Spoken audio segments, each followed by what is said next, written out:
तो हेलो बच्चों, आज हम लोग कक्षा 11 के भौतिक विज्ञान में द्रवों का प्रवाह चैप्टर के अंतर्गत एक बहुत ही महत्वपूर्ण टॉपिक पर डिस्कस करेंगे जिसका नाम है रेनॉल्ड संख्या। ठीक है, तो प्यारे बच्चों, रेनॉल्ड संख्या क्या होती है इसके बारे में हम लोग आज की इस वीडियो में पूरा डिटेल डिस्कस करने वाले हैं और साथ ही साथ इसका डेरिवेशन भी देखेंगे। तो प्यारे बच्चों, वीडियो शुरू करने से पहले यदि आप हमारे यूट्यूब चैनल पर पहली बार आए होंगे तो चैनल को सब्सक्राइब कर लीजिए। वीडियो पूरा देखिए बच्चों, वीडियो यदि आपको पसंद आती है तो वीडियो को लाइक करिए और साथ ही साथ चैनल को सब्सक्राइब करना न भूलिएगा। तो चलिए बच्चों, बिना किसी देरी के आज के वीडियो को हम लोग शुरू करते हैं। तो प्यारे बच्चों, यहाँ पर देखिए मैंने हेडिंग लगा रखा है रेनॉल्ड संख्या। ठीक है, तो प्यारे बच्चों, ये रेनॉल्ड जो है एक वैज्ञानिक का नाम है। उन्होंने ही क्या किया था, एक विमाहीन संख्या की खोज किया था या परिभाषित किया था, तो इसलिए उनके नाम पर ही उस संख्या का नाम दे दिया गया रेनॉल्ड संख्या। ठीक है, तो यहाँ पर देखिए लिखा गया है कि रेनॉल्ड नामक वैज्ञानिक ने एक विमाहीन संख्या को परिभाषित किया जिसके मान से बोध होता है कि द्रव का प्रवाह प्रक्षुब्ध है या नहीं। यानी कि इसमें ये कहा गया है प्यारे बच्चों कि जो रेनॉल्ड नामक वैज्ञानिक है उन्होंने एक विमाहीन संख्या को क्या किया है, परिभाषित किया है, जिससे हमें बोध होता है। बोध का मतलब क्या होता है, ज्ञान।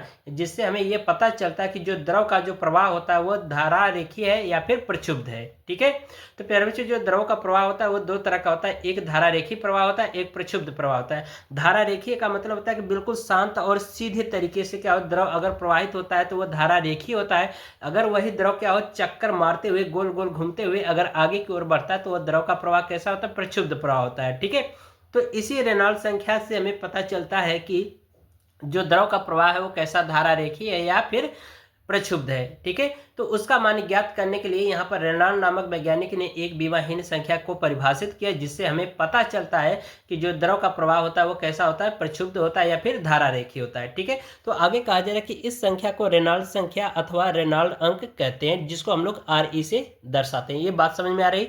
यदि प्यारे बच्चों थोड़ा सा भी डाउट होगा तो एक बार वीडियो को बैक करके पुनः देखिएगा, हर एक चीजें समझ में आ जाएगी। ठीक है, तो यहाँ पर देखिए आगे कहा जा रहा है, कुछ नोट पॉइंट है जिसको मैंने स्टार लगा के लिखा है और इसको आपको ध्यान रखना है। इन चीज़ों को बहुत ही इंपॉर्टेंट है, ऑब्जेक्टिव टाइप के क्वेश्चन में पूछा जा सकता है। ठीक है, तो इसमें कहा जा रहा है कि यदि RE का मान, या RE का मतलब कि रेनॉल्ड संख्या का मान अगर 2000 से कम है तो धारा का प्रवाह कैसा होगा, रेखीय प्रवाह होगा। ठीक है, अगर प्यारे बच्चों रेनॉल्ड संख्या का मान अगर 2000 से कम है तो जो द्रव का जो प्रवाह होगा वो कैसा होगा, धारा रेखीय प्रवाह होगा। ठीक है, दूसरी पॉइंट में कहा जा रहा है कि यदि RE का मान यानी कि जो रेनॉल्ड संख्या उसका मान अगर 2000 से अधिक है तो जो धारा का प्रवाह होगा वो कैसा होगा, प्रक्षुब्ध प्रवाह होगा। ठीक है, ये आपको बात को ध्यान रखना है प्यारे बच्चों। इसमें ये कहा गया, एक बार फिर से सुनिए, इसमें बताया गया कि जो रेनॉल्ड संख्या का मान होता है अगर वो 2000 से कम है तो धारा का जो प्रवाह होता है प्यारे बच्चों वो कैसा होगा, धारा रेखीय होगा। अगर 2000 से अधिक होता है तो द्रव का जो प्रवाह होगा वो कैसा होगा, प्रक्षुब्ध प्रवाह होगा। इसको ध्यान रखना है। ठीक है, आगे देखिए कहा जा रहा है कि रेनॉल्ड ने प्रयोगों के आधार पर यह निष्कर्ष निकाला कि क्रांतिक वेग VC का मान निम्नलिखित कारकों पर निर्भर करता है। ठीक है, इसमें यह कहा जा रहा है कि प्यारे बच्चों कि रेनॉल्ड नामक जो वैज्ञानिक है उन्होंने अपने प्रयोगों के आधार पर यह निष्कर्ष निकाला कि जो क्रांतिक वेग होता है, क्रांतिक वेग को हम लोग VC से दर्शाते हैं और उसमें कहा गया कि इसका मान निम्न कारकों पर निर्भर करता है। क्रांतिक वेग क्या होता है प्यारे बच्चों कि ऐसा हुआ अधिकतम वेग जिस पर क्या हो, जो द्रव का प्रवाह वो कैसा हो, धारा रेखीय हो। अधिकतम वेग हो लेकिन वह द्रव का प्रवाह कैसा होना चाहिए, धारा रेखीय होना चाहिए। तो उस समय उस द्रव का वेग क्या कहलाएगा, क्रांतिक वेग कहलाएगा। तो उसी को कहा जा रहा है कि रेनॉल्ड ने प्रयोगों के आधार पर यह निष्कर्ष निकाला कि क्रांतिक वेग VC का मान निम्नलिखित कारकों पर निर्भर करता है। तो कौन कौन से कारक पर निर्भर करता है, यहाँ पर देखिए कहा जा रहा है कि नली का व्यास D, द्रव का घनत्व ρ तथा द्रव की श्यानता ईटा पर निर्भर करता है। ठीक है, इन चीज़ों को आपको ध्यान रखना है। तो अब हम लोग प्यारे बच्चों यहाँ पर इसका डेरिवेशन देखेंगे। तो यहाँ पर कहा गया कि जो क्रांतिक वेग है वह द्रव की जो नली का जो व्यास है प्यारे बच्चों उस पर और उसकी श्यानता पर और द्रव के घनत्व पर निर्भर करता है। तो यहाँ पर लिखेंगे क्रांतिक वेग,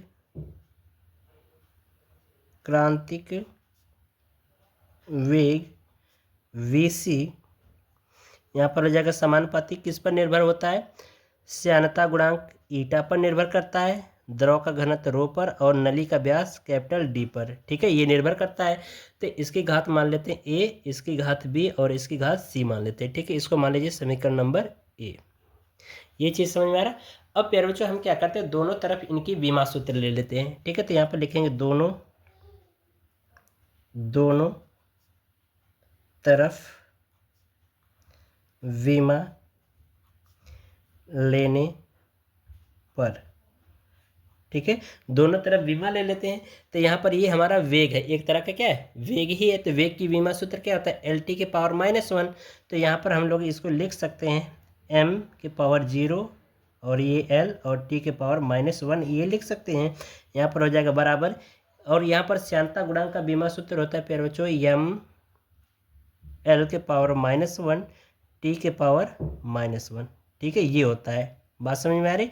और इसकी घात ए हमने मान लिया, तो ए मान लीजिए। और यहाँ पर ये हमारा रो जो है क्या है, द्रव का घनत्व है। तो इसकी विमा सूत्र होता है यहाँ पर आपका एम एल के पावर -3 और इसकी घात हमने मान रखा है बी। और यहाँ पर ये हमारा क्या है, कैपिटल डी नली का व्यास है। तो इसकी विमा सूत्र क्या हो जाएगा, एल और इसकी घात सी। अब हम क्या करते हैं, इनकी जो घात ए है इसमें गुणा करा देते, इसका बी का इसके साथ, सी का इसके साथ, ठीक है। तो गुणा करा दीजिए, तो ये हो जाएगा आपका एम के पावर ए एल के पावर -a टी के पावर -a, ठीक है, ये हो जाएगा। यहाँ पर एम के पावर b और एल के पावर -3b, ठीक है, ये हो जाएगा। और यहाँ पर एल के पावर c हो जाएगा, ठीक है, ये हो गया। अब हम क्या करते हैं बच्चों कि एम एम के साथ गुणा करा देते, एल एल के साथ गुणा करा देंगे और टी टी के साथ गुणा करा देंगे। तो प्यारे बच्चों जब आधार समान होता है तो घातें क्या हो जाएंगी, आपस में जुड़ जाएंगी, ठीक है।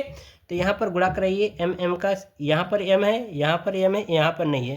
तो इनकी घातें क्या हो जाएंगी, जुड़ जाएंगे। तो ये हो जाएगा आपका एम के पावर ए प्लस बी। यल का गुणा कराइए इनके साथ, तो ये हो जाएगा आपका यल के पावर -a और ये हो जाएगा एल के पावर, यहाँ पर ये हो जाएगा आपका -3b और ये हो जाएगा +c। ये हो गया इनके साथ गुणा। और टी का टी के साथ गुणा करा दीजिए, तो ये हो जाएगा टी और यहाँ पर टी है नहीं है, तो इसको आप क्या करिए, टी के पावर -a लिख दीजिए। ये हो गया, गुणा हो गया। अब इसके बराबर ये अभी आ रहा है, तो यहाँ पर हो जाएगा m के पावर 0 l के पावर, यहाँ पर हो जाएगा l और ये हो जाएगा t के पावर -1। ये हो गया। अब प्यारे बच्चों हम क्या करते हैं, इनकी घातों की तुलना कर देंगे, ठीक है। तो लिखेंगे यहाँ पर घातों की तुलना करने पर, ठीक है। तो यहाँ पर हो जाएगा घातों की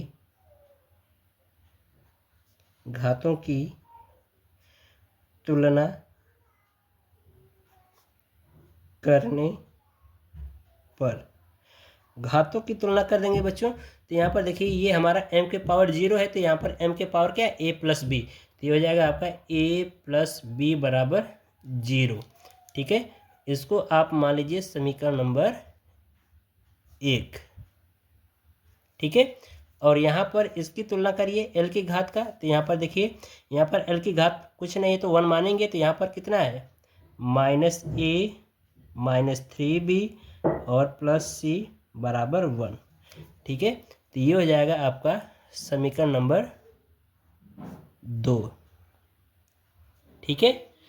अब इसके बाद यहाँ पर देखिए ये t के पावर -1 है, तो यहाँ पर t के पावर कितना है, -a है। तो ये हो जाएगा आपका -a बराबर -1। तो यहाँ से माइनस माइनस कट जाएगा, तो a बराबर कितना आ गया, 1 आ गया, ठीक है। अब यही तीनों समीकरणों से, यानी कि इन दोनों समीकरणों से हम क्या करेंगे, ए बी सी तीनों के मान निकाल करके ये वाला जो हमें समीकरण मिला है प्यारे बच्चों, कैपिटल ए जो हमने मान रखा है, यहीं पर मान रख देंगे तो हमें रेनॉल्ड संख्या का फार्मूला पता चल जाएगा, ठीक है। जिससे हम लोग कैलकुलेट करके रेनॉल्ड संख्या का मान ज्ञात कर सकते हैं और उससे पता कर सकते हैं कि द्रव का प्रभाव प्रक्षुब्ध है या फिर धारा रेखी है, ठीक है। तो अब प्यारे बच्चों हम क्या करते हैं, इस ए का मान समीकरण 1 में रख देते हैं, ठीक है।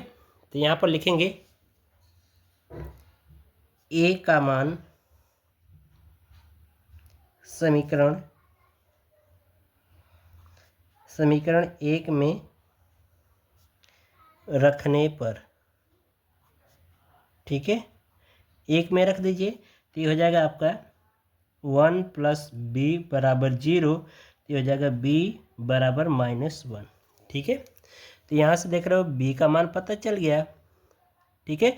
अब हम क्या करते हैं, a b का मान हम किस में, समीकरण 2 में रख देते हैं, ठीक है। तो यहाँ पर लिखेंगे a तथा b का मान समीकरण 2 में रखने पर 2 में रख दीजिए। ठीक है, तो 2 में रखेंगे यहाँ पर, तो ये हो जाएगा ए की जगह पे कितना रखेंगे 1 और बी की जगह पे -1। ठीक है, तो यहाँ पर रखिए, तो ये हो जाएगा आपका -1, ये हो जाएगा -3 और बी की जगह पे कितना -1। ठीक है, और प्लस सी बराबर 1।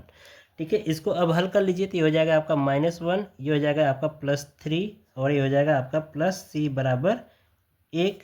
ठीक है, तो इसको सॉल्व कर देंगे तो यहाँ पर बच जाएगा +2। ठीक है, तो ये हो जाएगा आपका +2 प्लस सी बराबर कितना 1। तो इसको 2 को 75 करके इधर लाइए, तो ये हो जाएगा सी बराबर 1 - 2, तो ये हो जाएगा सी बराबर -1। ठीक है, तो यहाँ से देख रहे हो सी का मान पता चल गया। ठीक है, अब यही ए बी सी का मान समीकरण ए में रख दीजिए। ठीक है, तो यहाँ पर लिखेंगे ए कमा बी तथा सी का मान समीकरण ए में रखने पर। ठीक है, तो समीकरण ए क्या है उसको मैं यहाँ पर नोट कर दे रहा हूँ। ठीक है, तो ये हो जाएगा आपका वी सी समानुपाती, ये हो जाएगा आपका ईटा के पावर ए, रो के पावर बी और डी के पावर सी। यही आपका समीकरण ए है। अब इसी में क्या करिए, ए बी सी का मान यहाँ पर रख करके सॉल्व कर दीजिए। ठीक है, तो यहाँ पर रख दीजिए, तो ये हो जाएगा वी सी समानुपाती, यहाँ से हो जाएगा ईटा के पावर ए का मान कितना है ए के पावर 1 है तो 1 रहने दीजिए, और यहाँ पर रो के पावर बी है तो बी का मान कितना -1 है तो -1 रख दीजिए, और डी के पावर सी है तो सी का मान -1 है तो -1 रख दीजिए। ठीक है, तो अब इसको प्यारे बच्चों हम क्या कर सकते हैं, नीचे लिया करके लिख सकते हैं, क्योंकि इनका ये व्युत्क्रम, अगर प्यारे बच्चों मैं इसको इस तरह से लिखूँ 1/रो, तो इसको ऊपर अगर ले जाऊँ तो ये क्या हो जाएगा -1/रो होगा, यानी कि रो के पावर -1 होगा। ठीक है, तो इसी को हम यहाँ पर नीचे ला करके लिख सकते हैं। ये हो जाएगा वी सी समानुपाती, ये हो जाएगा ईटा के पावर, ये हो जाएगा रो इंटू डी, ये हो जाएगा। अब यहाँ से समानुपाती के जब चिन्ह हटाते बच्चों तो यहाँ पर एक कांस्टेंट जुड़ जाएगा, वो कांस्टेंट आपका आर ई होगा। ठीक है, तो यहाँ पर हो जाएगा वी सी बराबर आर ई इंटू ईटा के पावर रो इंटू डी। ठीक है, तो ये हमारा एक फार्मूला मिल गया किसका, क्रांतिक वेग का। ठीक है, और लिख देंगे जहाँ आर ई रेनॉल्ड संख्या है, आर ई रेनॉल्ड संख्या है। ठीक है, बात समझ में आ रही। तो रेनॉल्ड संख्या का फार्मूला अगर हमें निकालना है तो हम क्या करें, इसका इधर गुणा करा दें। ठीक है, तो आगे देखिए यहाँ पर इसका हम इधर गुणा करा देते, हो जाएगा आर ई इंटू ईटा बराबर, ये हो जाएगा V C into rho into D. अब ईटा का भाग करा दीजिए तो हो जाएगा आर ई बराबर V C rho into D upon eta. तो ये हमारा एक फार्मूला मिल गया रेनॉल्ड संख्या का। ठीक है, तो इस तरह से प्यारे बच्चे इस फार्मूले से हम क्या करते हैं, किसी भी धारा के प्रवाह का रेनॉल्ड संख्या पता करके उसको हम बता सकते हैं कि वो उस द्रव का प्रवाह कैसा, प्रक्षुब्ध है या फिर धारा रेखीय। ठीक है, तो प्यारे बच्चे इस तरह से जो आज की टॉपिक है वो कंप्लीट होती है। तो आशा करते हैं आपको हर एक चीज़ समझ में आया होगा। यदि प्यारे बच्चों थोड़ा सा भी डाउट होगा तो एक बार वीडियो को बैक करके पुनः देखिएगा, हर एक चीज़ें समझ में आएगी। ठीक है, तो मिलते हैं आपसे अगले वीडियो में, तब तक के लिए गुड बाय, थैंक यू, जय हिंद बच्चों।